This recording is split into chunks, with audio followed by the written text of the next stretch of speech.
open borders, shameful abandonment, disregard for human life, the prospect of more mandates and lockdowns, and the list goes on.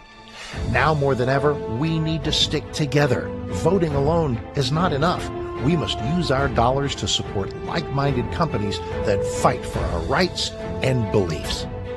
Patriot Mobile is America's only Christian conservative wireless provider who shares your values. Last year, we gave more than $500,000 to conservative causes. With your support, we'll give more than $1.5 million this year. It's time to band together and support companies that truly love America and fight for our freedoms. Will you join us?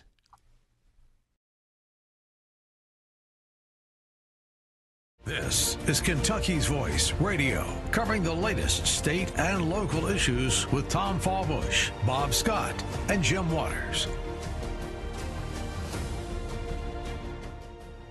And welcome, everybody, to Kentucky's Voice. I'm your host for the day, Andrew Cooper-Ryder. Very excited to be with you all. I'm your Wednesday host for Kentucky Voice, and oh boy, do we have a lot to talk about. We do certainly have a lot to talk about because the state auditor has released another report.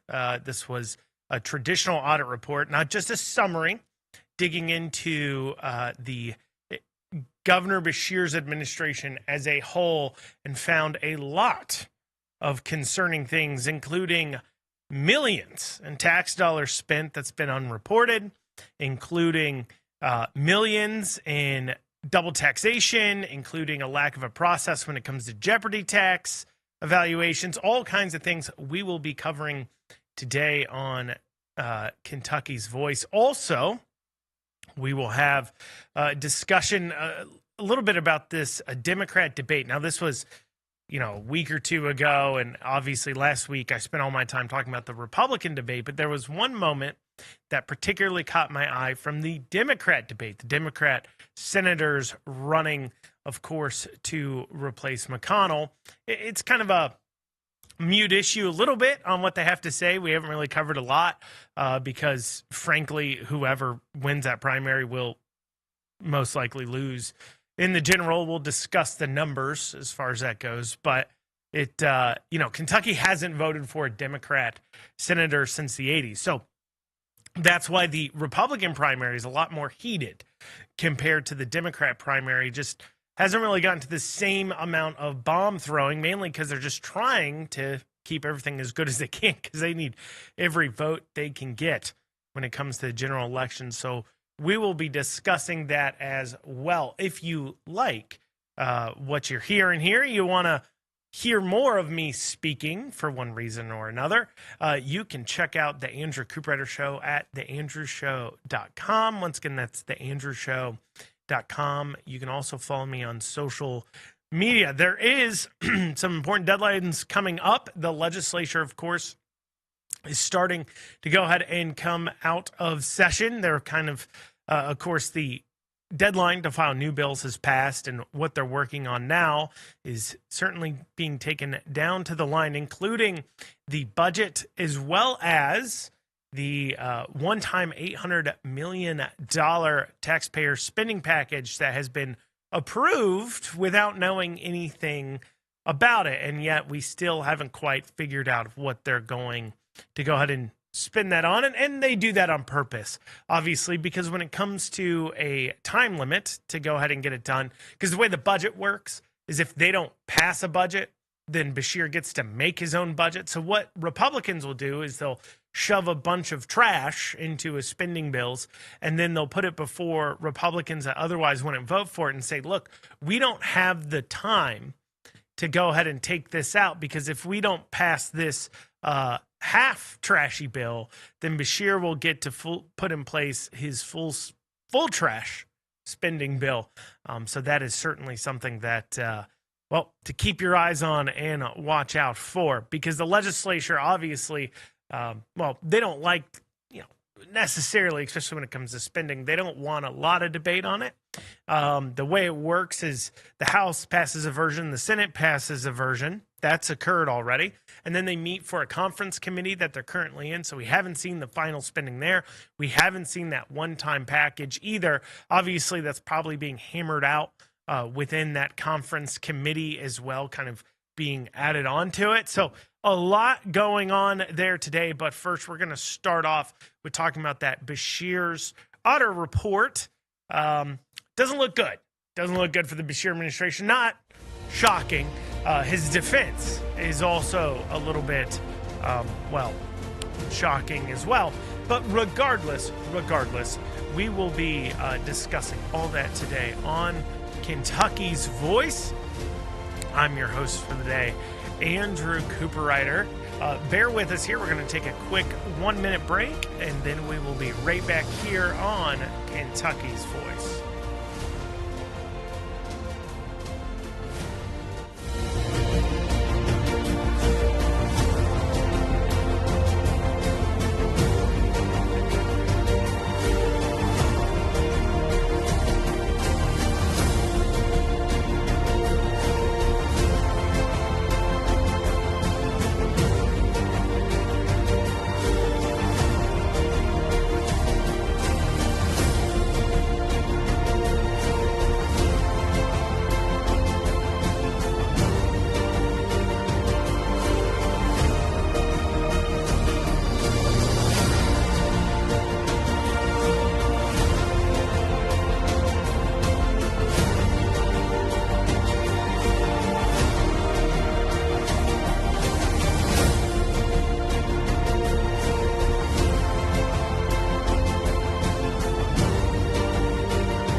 Now, back to Kentucky's Voice Radio, online at kyvoice.org.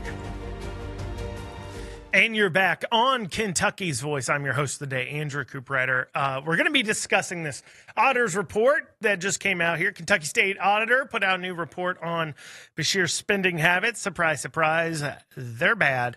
If you want to join into the conversation, though, if you want to text in, our Kentucky Voice text line is 502-571-0970. Once again, that's 502-571-0970. That's our Kentucky Voice text line. As you guys send those texts in, I'll be responding to them today, but I'm pulling most of this from WDRB. Kentucky audit finds state overcharged $33 million in taxes. Details mismanagement of funds. So there's a little bit more here that goes into it than just that top headline. In fact, I don't even think that top headline is the biggest problem. But regardless, going through, so this is a 100-page annual audit for the fiscal year 2025 that the auditor's office did, and it found more than $1 billion in financial reporting errors, including a failure to report an additional $170 million more in state Medicaid expenditures. Guys, let's keep in mind, this is a budget time, okay? And it's funny because Beshear sits there and he says, look, they're not funding Medicaid enough at the state level, or they're not, we're going to have to pull funding if we don't get in more money, or the Trump administration is cut all this funding to us, and so on and so forth.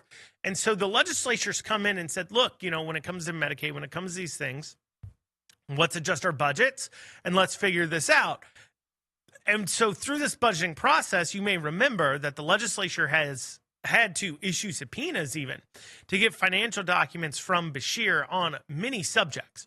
In fact, the legislature as a whole has publicly stated that they are struggling to figure out exactly what we even spend our money on. And you sit there and you wonder, how do we struggle to know what we're spending our money on? Well, it turns out the Beshear administration's reporting processes are absolutely horrible. How else do you forget to report $170 million more in state Medicaid expenditure? $170 million. Just a little, little whoopsie daisies. Look, look. What's $170 million between friends? Especially when we look nationwide And we see the amount of Medicaid, Medicare, and as such frauds going on across the board. We've seen the reports out of Minnesota. We've seen the Nick Shirley reports out of California. If you've missed that, he's talking about hospice fraud in California, apparently being pretty rampant. And the other thing we know is that one of the main fraudsters, one of the big fraudsters out of Minnesota, owned property in the U.S. in only 2 states. One was, of course, Minnesota, and the second being Kentucky. He owned property here in Kentucky, which makes you wonder, do all these Somali scammers, all these these foreigners coming in here that come from a culture of scamming, come from a culture of fraud, they're defrauding us. Are they targeting Kentucky because they know that we're ripe to fall for it because we have issues like the Bashir administration not reporting $170 million in Medicaid expenditures? That, to me, is one of the more concerning things. That's a fair amount, 170 million. Do you have 170 million? I don't. They're just not reporting it. Then the report goes on to say that Ball said we saw some Kentuckians having their taxes withdrawn twice. The audit flagged $33 million in overcharged taxes because 4,000 taxpayers were charged twice for their taxes. Twice for their taxes. Then the state refunded $33.7 million for the air. So they double charged $33 million. And so in fixing that, they refunded $33.7 million. So $700,000 more of it just went out the window somewhere. It makes you wonder. I mean, who were these 4,000 taxpayers? I think I would notice if I was being double charged taxes. I think I would. I don't know if you would, but I think I would. And you have to wonder, do some of those 4,000 taxpayers were they? I'm not conspiratorial. I'm not making, this is a claim. I'm just thinking out loud. This is no evidence to it at all. But were they in on it? Were they like, look, if I kind of do this, I'll get a little couple extra grand for my troubles? I mean, across 4,000 taxpayers, $700,000. Yeah, you got some money you can hand out there. You got a little bit of change you can give them in return. Or was it done on? I don't know. I'm just saying. I'm not saying there's evidence of it. I'm just saying that it seems suspicious that you double charge $33 million and in fixing that you refund $33.7. Who got the $700,000? It's a question that needs to be answered. If you want to join in the conversation, that's 502-571-0970. That's our Kentucky Voice text line, 502-571-0970. But that wasn't the only issue going on within the Kentucky Department of Revenue's tax liability system. It's this is funny. Ball said the Department of Revenue's new tax liability system improperly identified $568 million in Kentuckian tax liability for collection that is not actually collectible under state law. So the Kentucky Department of Revenue has $568 million in tax collections that they sent out for collections that was illegal to send out for collections. $568 million. Over $500 million in tax collections. Now, tell me that that's a system operating correctly. Got text coming in here. Had the people of Kentucky voted to keep the House and Senate in session year-round, they'd have more time to get bills passed.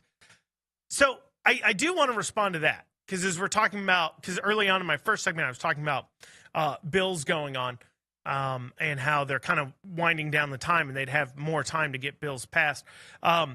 First, that amendment did not actually necessarily extend out the amount of days, though it gave them more time. But one thing I have to ask to be honest, when it comes to having more time or not more time.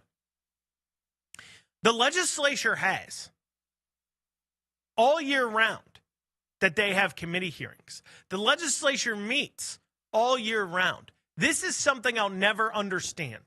We're waiting till the last minute on a budget document to get it together. Yet the budget committees have met and have had hearings, have had the ability to draft bills. The legislators even get paid. They get paid in the offseason to do work. Why, when it comes in time for session to pass bills, do you suddenly need? Is it suddenly a last minute thing? You've had 9 months, 8 months of prep time where we're paying you as the taxpayer to get these bills in. And now the claim they need more time, I'm just not buying that because they have the time. They have year round. I understand the concept of they need to be able to meet to deal and pass laws that deal with emergency situations. And I can understand that. And maybe an ability to call themselves into session to deal with emergency situations a few weeks out of the year. I can hear that. The only reason why I'm hesitant to allow the legislature to meet year round and becoming a full-time legislature in that way is, quite honestly, most of what they pass constantly hurts us and doesn't help us. What we get out of them is not. Let me ask you this. We've had dozens of bills that we've talked about, whether on the show or I've talked about on my show, that deal with property tax reform. We've had several of these bills, including constitutional amendments to give seniors property tax relief. We've seen bills passed to redo how we, to put property tax ballot initiatives directly on the ballot without having to go through a petition process. We've talked about these things on this show, I know. Yet, none of those have passed either. They passed early on. The amendment for seniors, that was like one of the first things that passed out of the Senate. 3-4 weeks ago, the bill passed to redo how we calculate or putting property tax referendums directly onto a ballot rather than having to go through a petition process when it's over a 4% increase. We talked about that.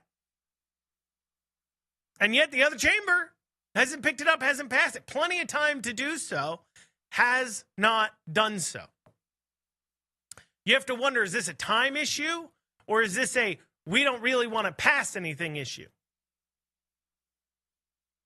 Do they sit there and say, oh, we need more power, we need more time to pass laws, we need more control over your life? And I understand the dynamic of, look, you know, the governor, we got to keep a check on the governor.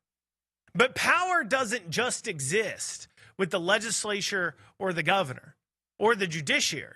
There's a third person. And until a law is passed, you have that freedom. Until, for an example, until a law is passed to ban how and when you can burn something on your property, make a campfire, bonfire, whatever. Until that is passed, you have the right to make a fire.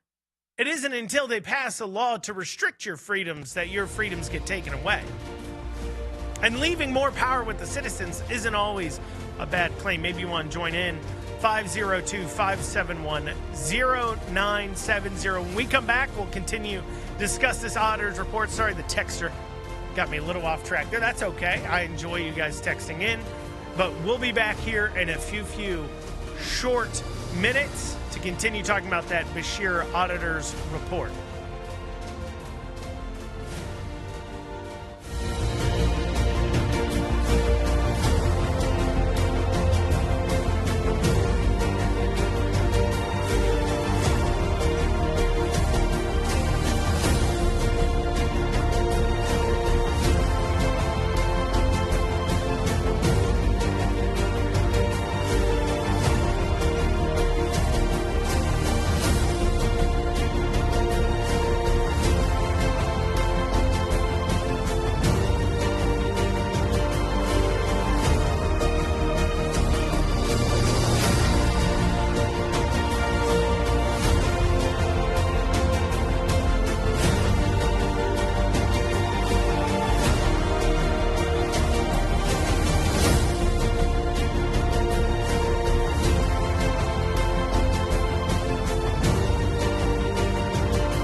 Now, back to Kentucky's Voice Radio, online at kyvoice.org.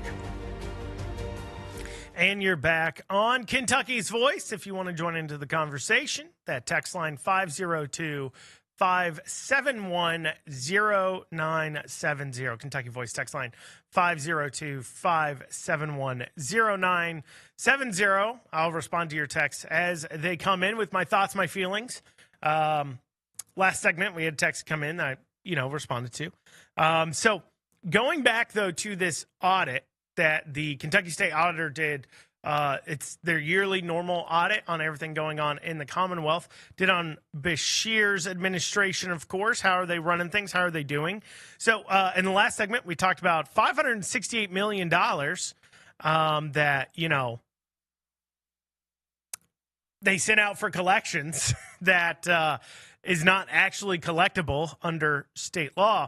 But this report also found the Department of Revenue was unable to explain how it calculates Jeopardy tax assessments of approximately $48 million. Now,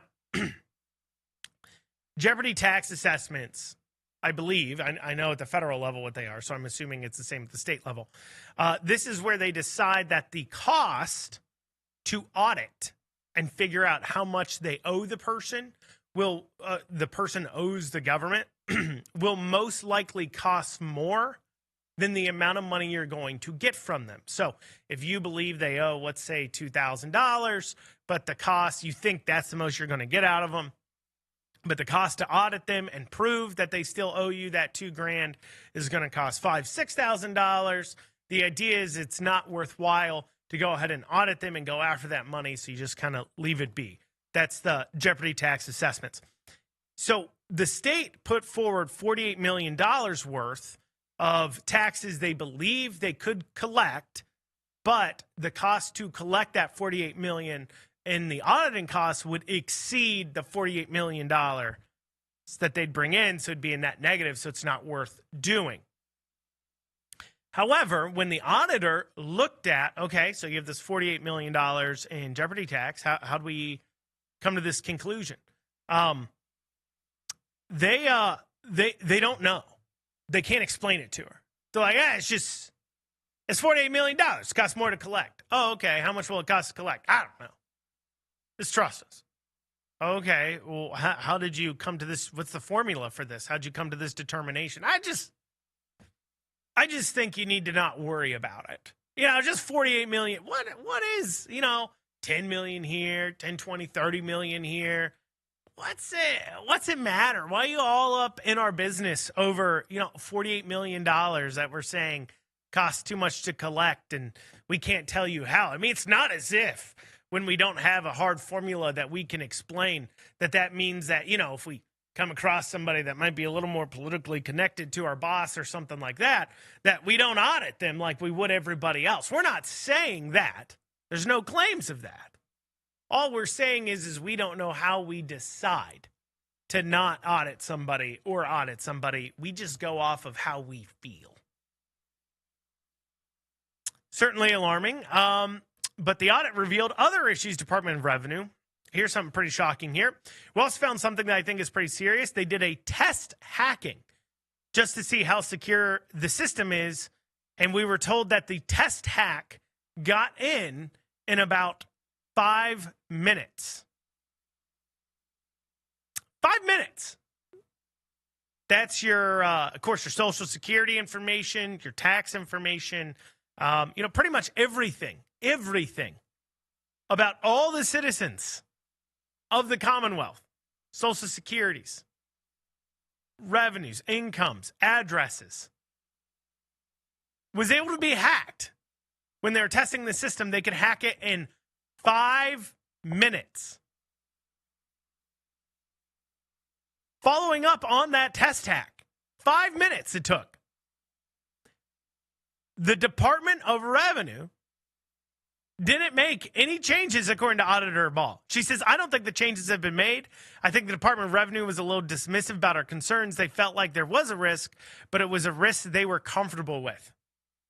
5 minutes to get access to the Social Security number. for every single tax-paying citizen in Kentucky.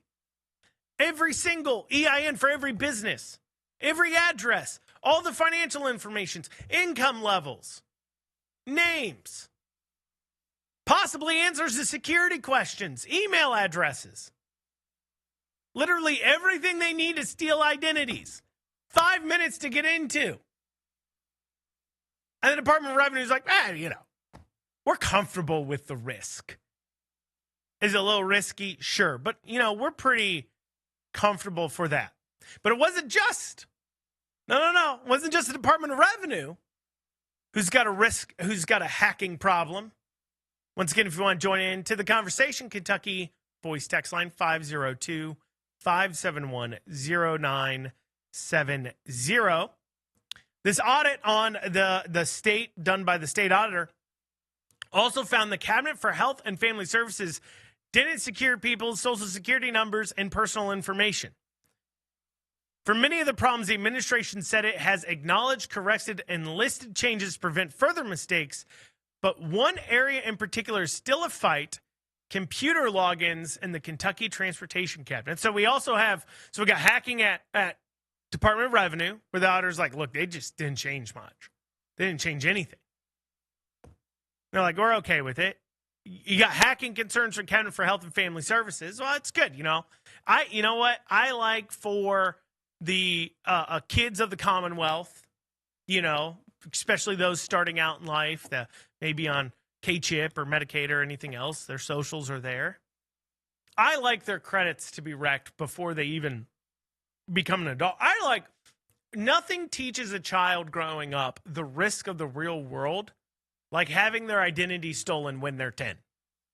I think that's just a cold splash of reality. If anything, we should be thanking the Cabinet for Health and Family Services for the service they're providing to these children, of letting them know several things right off the bat. One, you can't trust government with your information. I think that's an important lesson for all kids to learn. Two, that your identity will get stolen, most likely because the government fails to do their job. I think that's a good lesson for them to learn. I think it teaches them, too, about how hard it is to overcome bad credit when you start them out with bad credit, right? And it really teaches them, so that way when they get to be 35 and they finally fix their credit and they can actually buy things now, they know how hard that was to fix, and then they protect it. And I think that's like letting them touch a hot stove, except instead of letting them touch it, you demand that they turn on the stove, and then you grab their hand and force it on the stove to teach them it's hot, rather than just them, letting them do it by accident. You just force them to do it. I think they're providing a really, really good service to the kids of the Commonwealth for that reason. It teaches them a lot of lessons. What else do we have from this audit? Well, we have this year Kentucky Transportation Cabinet. So everybody remembers the illegal driver's licenses being issued to immigrants, right? Happened here in Louisville, happened in other places. They had to revoke thousands of licenses. A few people have been indicted. 5 people had federal prosecutors filed charges against 5 people. I don't know why the state hasn't filed charges, and I don't know why it's only 5. This is clearly a very large scam that was going on. But regardless, 5, I think those thousands of people that got the licenses should probably be investigated. But also, so mentioning that transportation cabinet failure, they didn't change anything about how their passwords are accessed. Because remember, according to the claims here, they were logging in under other people's names. That the actual perpetrators were logging in under other people who worked their names and committing the crimes using their login, so it wasn't trackable. And apparently, Kentucky Transportation Cabinet was like, look, everything's peachy. Everything's great. Well, when we come back, we'll continue digging through this. We'll talk about that Democrat debate, too, as well. If you want to get in your thoughts, you can text us 502-571-0970. Once again, that text line, 502-571-0970. 0970. We'll be back in a few short minutes.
Kentucky's Voice Radio, online at kyvoice.org.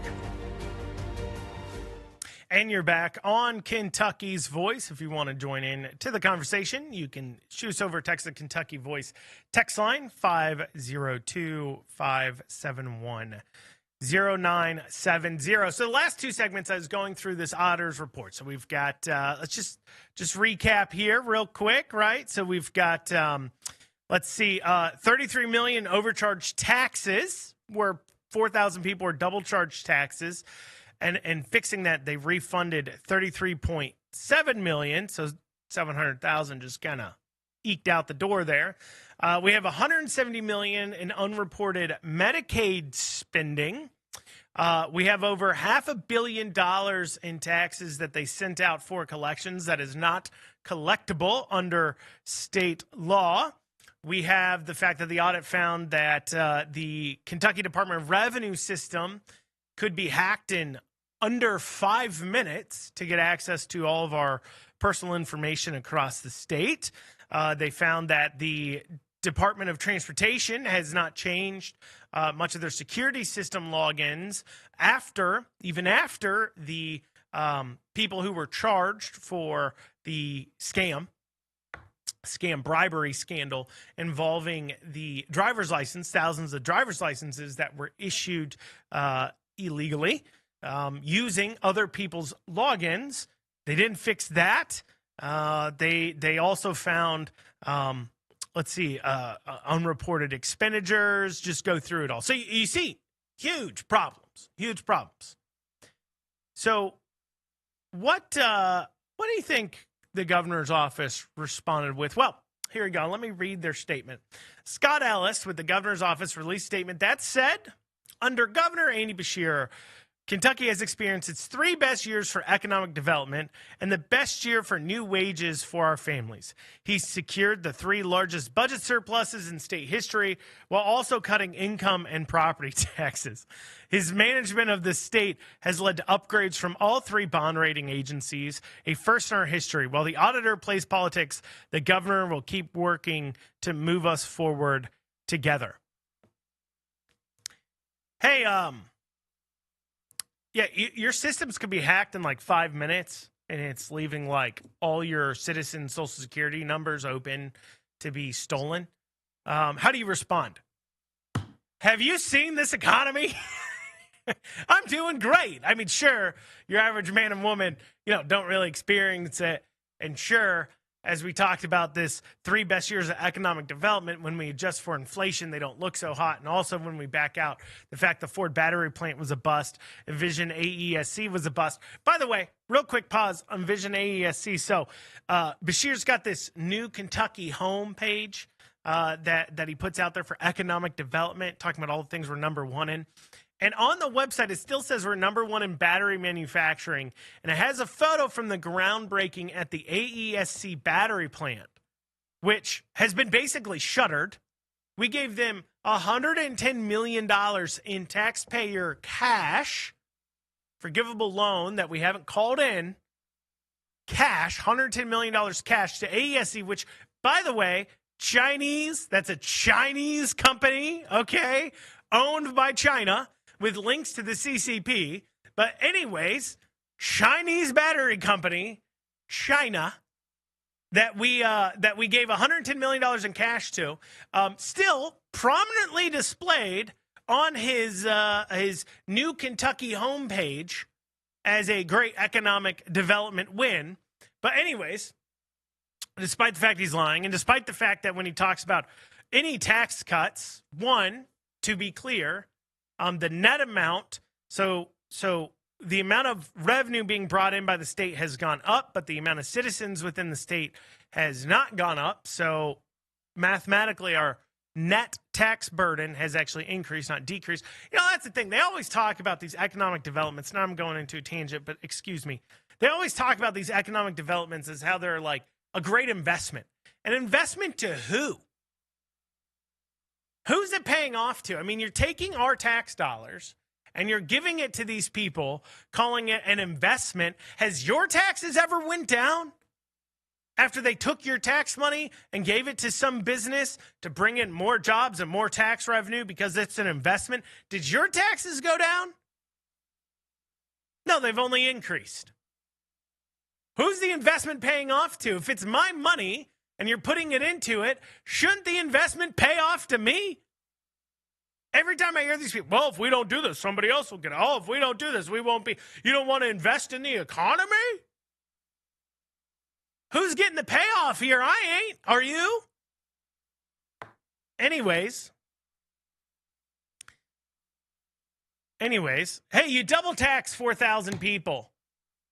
Double taxed them, and then for to the tune of $33 million, and then you refunded $700,000 more than you double taxed them. What's your response, Governor Bashir?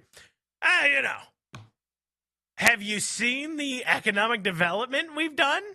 Have you seen the amount of taxpayer money we've handed out? Well, of course we had to double charge them. Who's paying for it? Hey, people are able to hack the Cabinet for Health and Family Services system. It's not secure. You're just playing politics. I'm over here getting real things done. I can't be worried about IT security while I'm running for president. Can't worry about that. Oh, we got a text that came in here. How far back does this fraud go? So talking about this audit report, talking about the fraud we're talking about, it's hard to say. Because when you look at the auditor's reports, Harmon when he was auditor, he hit on a lot of these things, finding misspending of money, finding this kind of fraud. To a degree, I think to these politicians, a little bit of fraud, a little bit of misspending, a little bit of, IT, cybersecurity being the ball dropped on. That's just par for the course. That's just part of what they deal with. It's never going to be fixed. So it's completely excusable. That's how they view it. And so has it been going on a while? Yeah, it has been. Now, I will say this. I know from people who worked in the Bevin administration that when Bevin was governor, and I know he's in the headlines over this whole family BS, that's all ridiculous. But anyways, when he was governor, he actually cared about this. I remember there was one of my friends, he was a counsel's office in Bevin's, I don't remember it. He was a counsel's office in Bevin's administration, and he's a lawyer, and he was specifically in charge of making sure compliance to the tobacco settlement money. making sure it was being spent right, it was being handed out right.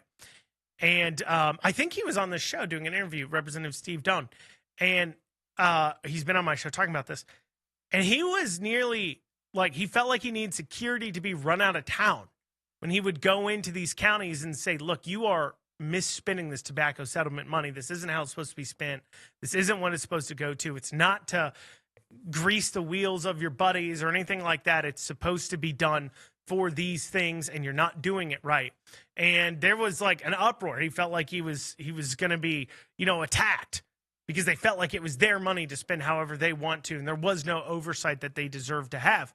And so at least the Bevin administration had like a caring for that. And I can say that from the people I know that worked in the administration and what they were tasked with do. Several of them were tasked with seeking out this kind of fraud, this kind of abuse going on. But in the Beshear administration, I mean, look, it's part of just the entire culture. It's not like there's a degree of Beshear just like not caring at all. I think that's more the communication here, is that just like you can tell from that response. He doesn't care about the fact that they didn't report $100 and, $50, $60, $70 million in Medicaid spending. He doesn't care about it. He doesn't think that's something they need to improve upon. He's dismissive of the claims in and of themselves because to him, it is all politics. And it's funny. He stands up there, he plays this Mr. Rogers act of being like, this ain't politics. This ain't red or blue. We're moving forward together. But when it comes to, the fact that I won't share financial documents, and when it comes to the fact that when I'm presented with an audit report stating all the dangers and problems we're having, instead of saying we will work to fix this, here's our plan in place, I'm meeting with each department head, and we're coming up with a response to this. Thank you, auditor, for uncovering this. We will deal with it. Instead of saying that, he issues this political statement of, it's just all politics. You're not, you're not as hip. You're not as cool. You don't get it. To you, it's all red or blue. To me, it's all green, baby. It's all green. It's all money for me to spend how I want to. And while I'm at it, let me take credit for a lot of other things people have done. And I think that's part of why him running for president is so, it's really accelerated a lot of this, I feel. Not just because more people are paying attention to it. You do have that. Obviously, these are things across the board I've been talking about for 6 years now, 7 years now on a regular basis in a more media format, not just like amongst friends. But I think that it's accelerated a lot because he's more worried about the good headlines, and any bad headlines he doesn't care about because he can just say, well, that's a Republican that said that. And that'll work. I mean, if he's up on the debate stage being attacked for something, you can say, look, that was a political attack by Republicans and you Democrats are using it. You should be ashamed of yourself. So this is get out of jail free card. It's his way of ignoring all the negative things about him in this attempt to run for president. Now, does he have a real chance at president? Probably not. But, shoot for the moon. And if you miss, you might land amongst the stars. I mean, transportation secretary is a good place that they put people like Pete Buttigieg. That is interesting, too, because Pete Buttigieg is also he's like the leader in a lot of polls running for president, which is interesting because I don't hear much about him. And what's fascinating to me about that is Beshear's trying to out-gay him. And I'm wondering how far he'll go to out-gay Buttigieg. Because Buttigieg is gay. But Beshear's talking at a lot of LGBTQ things every chance he gets. When he was on The View, when he's on national media, he's talking about transgender kids, how much he loves them, how much he wishes he could keep those surgeries in place, how much he loves pumping them full of hormones and drugs, and saying it's the Christian thing to do. I know they've talked about it a lot on the show as far as that goes, but I do think he is trying to take that gay lane away from Buttigieg, which is just fascinating to think about. But coming up, we're going to discuss that Democrat Senate debate. Got a little clip for you I want to share from that. here on Kentucky's Voice. I'm your host today, Andrew Cooper. If you want to get in your thoughts, go ahead and shoot us a text, 502-571-0970.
kyvoice.org.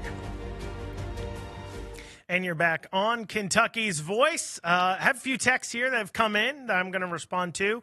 If you want to get your text in, 502-571-0970. Have this text came in. Kentucky Republicans are eating their own instead of supporting the team, i.e. Massey.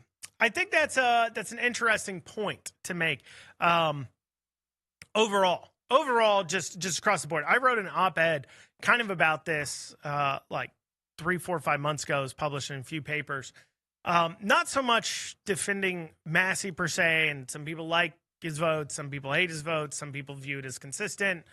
Some people are unfamiliar with voting records per se and think this is about targeting Trump.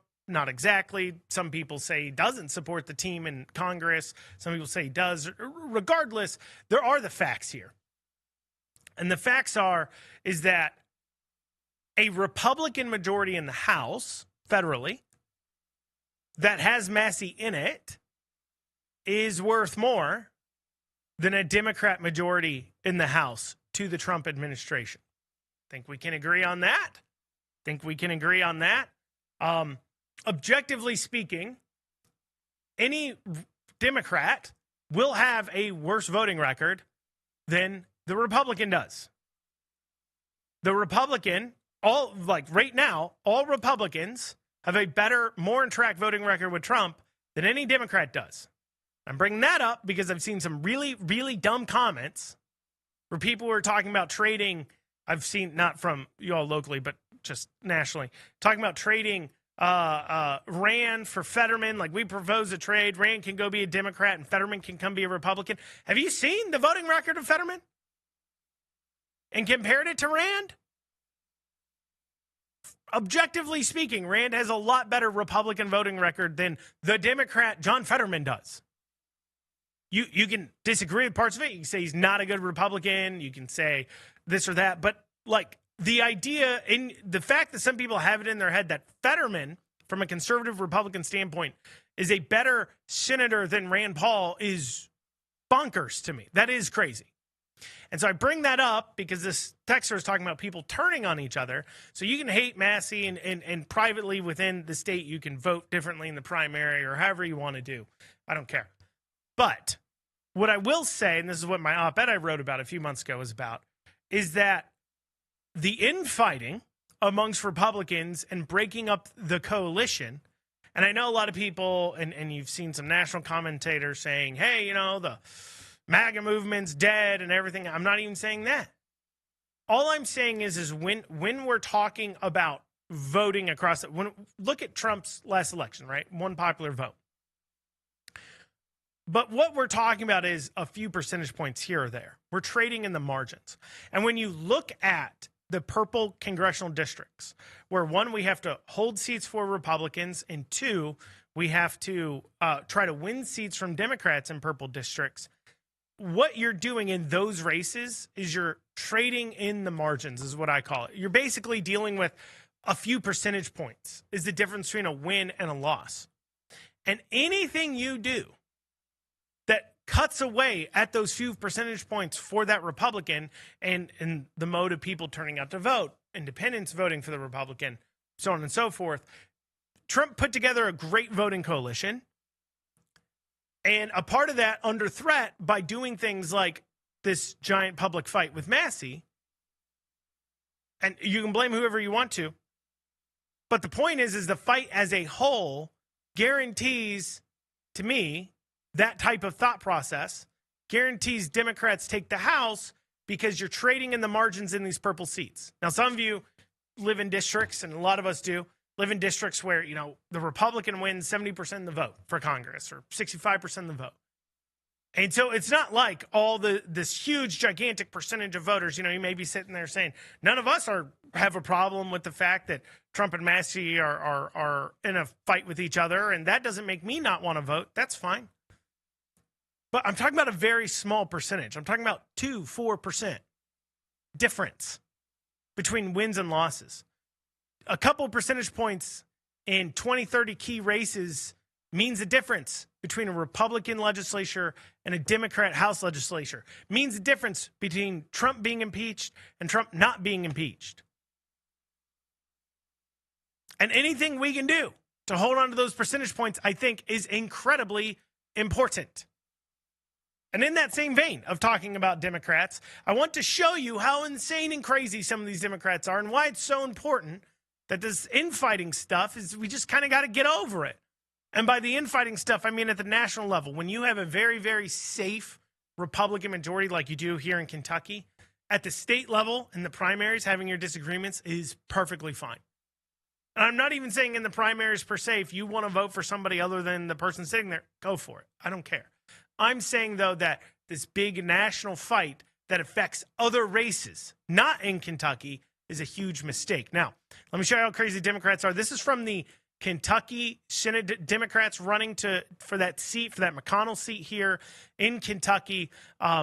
This is a Dale Roman, which is actually the sanest one running. Here's a little excerpt from what he had to say last week. I would stop deporting, start documenting, pull the good people out of the woods, and go after the criminals and the murderers that they say they're out there and run them out of the country. I don't understand the difference of murderers and criminals who are undocumented or documented. So what he said there is, when it comes to murderers and criminals, he repeats himself, but murderers and criminals, I don't understand what the difference is between an undocumented one and a documented one. Meaning, what he's trying to say, what I believe he's saying is that, look, you know, whether they're illegal or legal, if they're murderers and criminals, then they should be treated the same, arrested. I don't see what the problem is. Dale, let me see if I can explain this with an analogy so you understand here, Roman. If my son spills milk in my house, I'm frustrated a little bit. I'm not going to be hooting, hollering, mad. I'll be like, oh, man, Leo, come on. And we'll get paper towels. I'll be like, go get the paper towels, clean it up. He's 14, so he can clean up after himself. But anyways, I'm not really that upset about it. If a person breaks into my house, however, and spills the milk, I'm really pissed about the spilled milk. Wouldn't you be upset about the spilled? You'd be like, you broke into my house and you spilled milk everywhere. What kind of person does that? You'd be really upset about it. Why? Because he's not even supposed to be there in the first place. Yes, there is, societally speaking, a difference, Dale, between an illegal immigrant committing a murder and a citizen committing a murder. Sure, the individual being murdered probably doesn't really care. But as a society, the murders being committed by an illegal immigrant has an entirely preventable nature to it, separate from the murders being committed by a person who's here, a citizen that's murdering somebody. What we're talking about isn't the micro, why do you care if somebody's legal status is if they kill you? You just don't want to be killed. Yes, individually, yes. As a society, when it comes to preventing something as serious as like murder and rape, if there's something we can do, like, you know, get rid of all the people that aren't even supposed to be here to prevent it, yeah, it's far more preventable.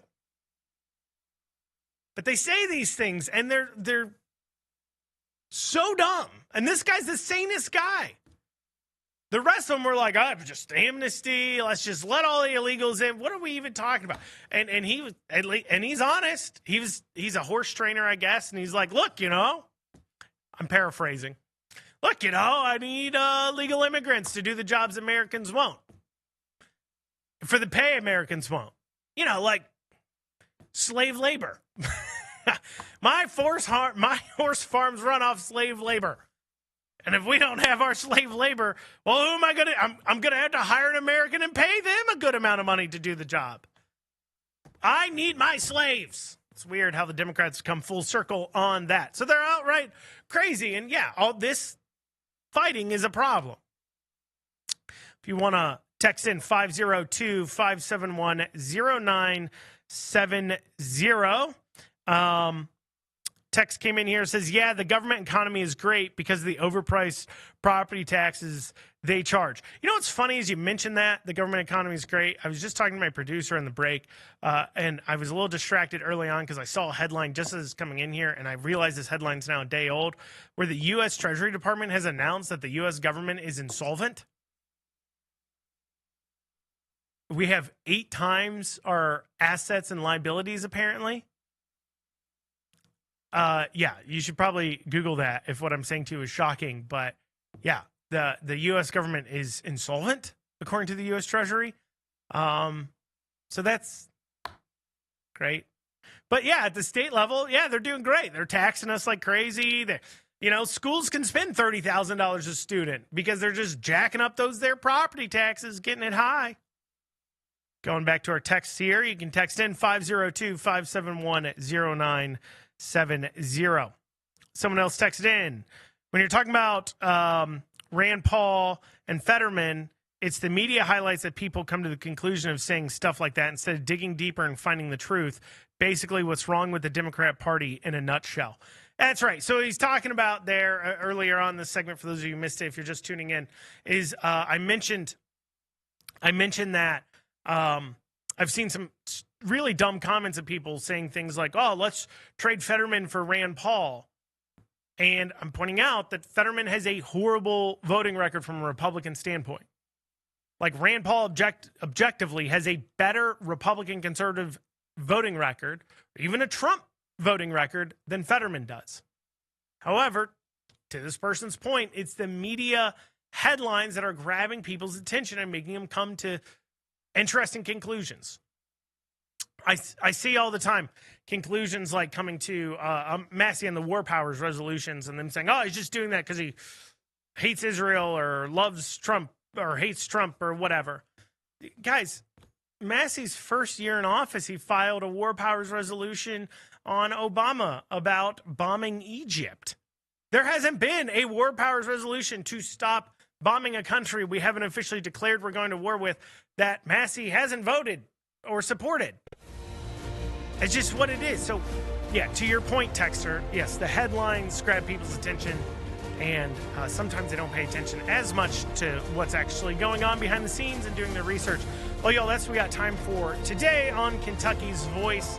I'll be back here next week, next Wednesday, to go ahead and work through the Kentucky headlines. Until next time, I'll be seeing you here on Kentucky's Voice.